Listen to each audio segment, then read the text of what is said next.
Hello friends and welcome back. Friends, आज की video में हम जानेंगे कि कोरोना की वैक्सीन कब तक आएगी और वैक्सीन किसी भी वैक्सीन का यानी कि निर्माण या विकास कैसे होता है, उसमें कितना समय लगता है।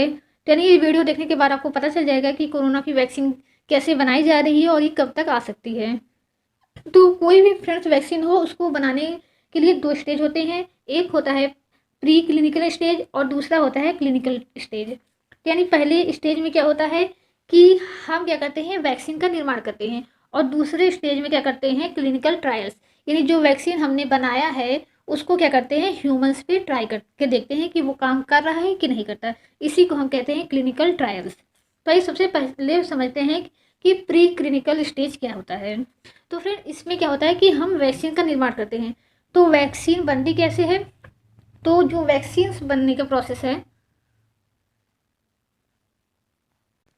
वो बहुत ही आसान है। आइए इसे आसानी से समझते हैं। तो देखिए फ्रेंड्स, जो वैक्सीन होती है उसमें एक्चुअल में वही पैथोजन होता है जिसका वैक्सीन हमें बनाना है। जैसे कि अगर हमें कोरोना के लिए बनानी है तो हम क्या करेंगे कि कोरोना का वायरस लेंगे। तो हम कोरोना का वायरस लेंगे और उसके साथ साथ उसमें क्या कर देंगे, कोई भी लिक्विड ऐड कर देंगे, तो वो बन जाएगी कोरोना की वैक्सीन। तो यानी ये वैक्सीन काम कैसे करती है, तो ये जो वायरस होता है वो इनएक्टिवेटेड होता है। यानी ये क्या कर सकता है, ये हमारे शरीर में अंदर जाने के बाद न तो ये अपनी संख्या में वृद्धि कर सकेगा और न ही रोग फैला सकेगा। लेकिन जब ये हमारे शरीर में अंदर जाएगा तो हमारी शरीर क्या इसको पहचान लेगी, और हमारे शरीर के लिए कोई भी बाहरी पदार्थ जो हमें नुकसान हो जाता है वो एंटीजन होता है। और उसके अगेंस्ट में यानी उसको नष्ट करने के लिए हमारे शरीर में ढेर सारी एंटीबॉडी बनने लगती हैं। तो यहाँ भी यही सेम प्रोसेस होगा कि जब हम कोरोना का वायरस व्यक्ति के शरीर में डालेंगे जो कि इनएक्टिवेटेड है, रोग नहीं फैलाएगा, लेकिन तभी हमारा शरीर जो है अलर्ट हो जाता है, उसको लगता है कि कोरोना का वायरस आ गया है, ये हमारे शरीर पे अटैक कर सकता है। इसके लिए क्या होते हैं, ढेर सारे एंटीबॉडी बन जाते हैं उस वायरस को नष्ट करने के लिए। तो इससे होता क्या है कि इन फ्यूचर में अगर कोई वायरस हमारे शरीर में एंटर कर जाता है जो लाइव होता है यानी जीवित होता है, तो ये एंटीबॉडी क्या करते हैं, उसको नष्ट कर देते हैं। तो फ्रेंड, इस तरह से बनती है वैक्सीन और इस तरह से काम भी करती है वैक्सीन। कैसे काम करती है ये आपने समझ लिया। तो अब क्या करते हैं, इस पहले स्टेज में हम क्या करते हैं, वही वैक्सीन का ही निर्माण करते हैं। यानी पहला स्टेज में हम क्या करते हैं, जो वायरस है उसको इनएक्टिवेट करते हैं, यानी उसको इतना कमज़ोर कर देते हैं कि वो शरीर के अंदर जाए और रोग न फैलाए और न ही अपनी संख्या में वृद्धि करे। और इसके बाद क्या करते हैं, ये देखने के लिए कि वायरस पर्याप्त कमज़ोर हो गया है, उसमें रोग फैलाने की क्षमता नहीं है, इसके लिए हम पहले उसका जानवरों पर टेस्ट करते हैं। तो जब जानवरों से हमें संतुष्टि मिल जाती है कि हाँ ये वैक्सीन जो है जानवर के अंदर गया लेकिन अपनी संख्या में वृद्धि नहीं किया और न ही उसको कोई जानवर को नुकसान पहुंचाया, तो इसके बाद हम आ जाते हैं क्लिनिकल ट्रायल्स पे। यानी इसके बाद हम ह्यूमंस पे ट्रायल करते हैं। तो अब क्या करते हैं, इसमें देखिए फ्रेंड 3 से 4 चरण होते हैं। तो 4 चरण जो होता है वो वैकल्पिक होता है, वो कर भी सकते हैं नहीं भी कर सकते, लेकिन 3 स्टेज जो होता है वो कंपलसरी होता है, यानी इसको करना ही है। तो पहला जो फेज होता है इसमें क्या करते हैं, हम 20 से लेकर के 80 मतलब व्यक्तियों को लेते हैं, यानी बहुत ही कम व्यक्तियों को लेते हैं। तो इसमें हम मेनली उन व्यक्तियों को लेते हैं कि जो स्वस्थ हैं, जी हाँ, जो इन्फेक्टेड हैं उनको नहीं लेते ना, तो इन्फेक्टेड होने की पॉसिबिलिटी है उनको नहीं लेते हैं। यानी हम जो एकदम हेल्थी हैं, सेफ इन्वायरमेंट में रह रहे हैं, उनको लेते हैं। तो इसमें हम देखते क्या है, ऑब्जर्व क्या करते हैं कि यह व्यक्तियों के शरीर में जा रहा है। एक तो पहली बात ना, तो ये देखते हैं कि ये अपनी संख्या में वृद्धि कर रहा है कि नहीं, व्यक्ति के शरीर को कोई नुकसान तो नहीं पहुंचा रहा है वो वैक्सीन। और तीसरी चीज़ हम देखते हैं कि व्यक्ति के शरीर में एंटीबॉडी बन रही है कि नहीं, क्योंकि वैक्सीन जो है देने का मोटिव जो होता है यही होता है कि व्यक्ति के शरीर में एंटीबॉडी बने। तो पहले फेज में यही देखा जाता है कि व्यक्ति के शरीर में एंटीबॉडी बन रही है कि नहीं। तो विश्व भर में कोरोना की वैक्सीन बनाने वाले जितने भी देश हैं अभी तक केवल फर्स्ट स्टेज में हैं, केवल चाइना को छोड़कर। जो चाइना है वो सेकेंड स्टेज में आ गया है। यानी चाइना जो है फर्स्ट स्टेज पास हो गया है, यानी 20 से 80 लोगों पर टेस्ट के रिजल्ट जो है पॉजिटिव आए हैं, ये देखा गया है कि हाँ वैक्सीन काम कर रही है। और जब फर्स्ट स्टेज पास हो गया तो चाइना किस स्टेज में आ गया, सेकेंड स्टेज में आ गया।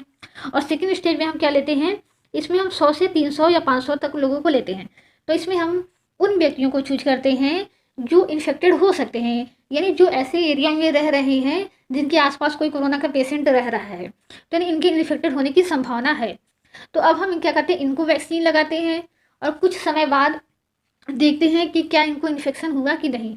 तो जो फेज फर्स्ट है इसमें 3 महीने लगते हैं, जबकि फेज 2 में क्या है 6 से 8 महीने लगते हैं। जी हाँ फ्रेंड, 6 से 8 महीने। यानी हम किसी व्यक्ति को वैक्सीन लगा देंगे और उसके बाद 8 महीने तो लगभग ये देखेंगे कि व्यक्ति इन्फेक्टेड हो रहा है कि नहीं। और अगर 8 महीने बाद भी व्यक्ति इन्फेक्टेड नहीं होता है तो उसके बाद हम आते हैं फेज 3 में। यानी जब फेज 2 में पता चल गया कि हाँ जिसको हमने वैक्सीन लगाया है वो व्यक्ति ऐसे व्यक्ति के संपर्क में आया था जिसको कोरोना था, लेकिन फिर भी उस व्यक्ति को कोरोना नहीं हुआ जिसको वैक्सीन लगा था। तो इस प्रकार हमारा फेज 2 भी क्या हो जाता है, सक्सेस हो जाता है। और फिर हम आते हैं फेज 3 पे।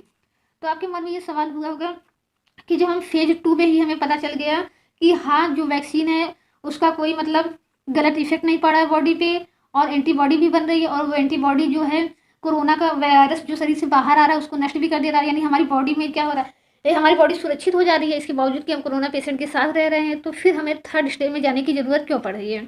तो थर्ड स्टेज में फ्रेंड देखिए इसमें भी 6 से 8 महीने लगती है, और इसमें हम लगभग 1 से 3 हज़ार लोग को लेते हैं। तो ऐसा हम क्यों करते हैं? जब फेज 1 और फेज 2 सक्सेस हो गया तो हम फेज 3 में इसलिए जाते हैं क्योंकि देखिए कोई कोई ऐसा रोग होता है या ऐसी दवाई होती है जो हर किसी को इफेक्ट नहीं करती। वो 1 हज़ार में से एक या 2 हज़ार में से एक या 3 हज़ार या 10 हज़ार में से एक व्यक्तियों को ही इन्फेक्ट करती है। तो पता चला हम लोगों ने 100 या 300 जिनमें व्यक्तियों को देखा, ये ऐसे व्यक्ति नहीं थे जिनको ये इन्फेक्ट कर सके। तो इसीलिए हम देखते हैं 3 हज़ार पॉपुलेशन पे या लगभग 10 हज़ार पॉपुलेशन पे ये टेस्ट होता है। ये देखते हैं कि हाँ ये इसका मतलब जो चांस है वो किसी को इन्फेक्ट करने पे नहीं है, क्योंकि आपने बहुत से ऐसे रोग सुना होगा कि ये रोग जो होता है वो 1 हज़ार लोगों में से एक ही को लोग होता है। तो यही चीज़ हम यहाँ देखते हैं कि कहीं इस केस में भी तो ऐसा नहीं है कि ये वैक्सीन सबको फ़ायदा कर रही है लेकिन 1 हज़ार में से एक लोग को ये नुकसान कर रही है, 10 हज़ार में से एक लोगों को नुकसान कर रही है। तो यही चीज़ देखने के लिए इसका बड़े पैमाने पर हम टेस्ट करते हैं। और जब ये टेस्ट क्या होता है, ये भी फेज 3 भी सक्सेसफुल हो जाता है, यानी कोई हानि नहीं है।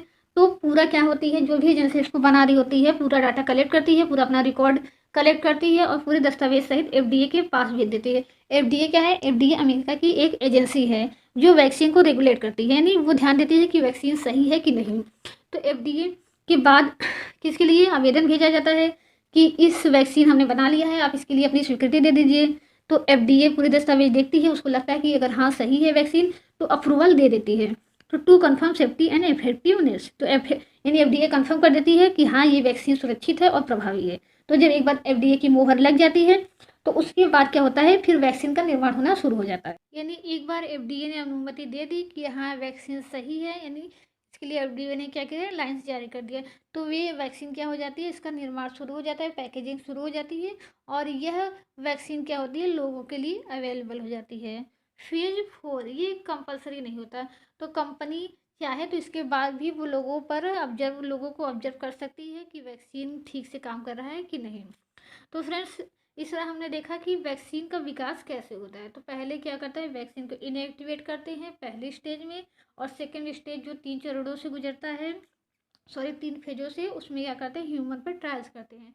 तो पहले में 3 महीने, दूसरे में 6 से 8 महीने, और तीसरे में भी 6 से 8 महीने, यानी इस तरह कुल मिलाकर के हमें 1 से 1.5 साल लग जाता है किसी वैक्सीन को बनाने में। ये अब की कंडीशन है, पहले किसी वैक्सीन को बनाने में 5 से 15 साल लगते थे। तो कोरोना के लिए क्या किया जा रहा है कि हर स्टेज को जो है वो हर स्टेज में टाइम पीरियड को कम किया जा रहा है। तो कम करके भी इतना लाया गया है कि अभी भी 1 से 1.5 साल का समय लग सकता है वैक्सीन बनाने में। आई होप फ्रेंड्स ये वीडियो आपको पसंद आई होगी और आपको अच्छे से समझ में आ गया होगा कि कोरोना की वैक्सीन कब तक आएगी और वैक्सीन का निर्माण कैसे होता है। तो अगर आपको ये वीडियो पसंद आए हो तो प्लीज़ इसे लाइक कर दीजिए और मेरे चैनल को सब्सक्राइब कर लीजिए। Thank you very much.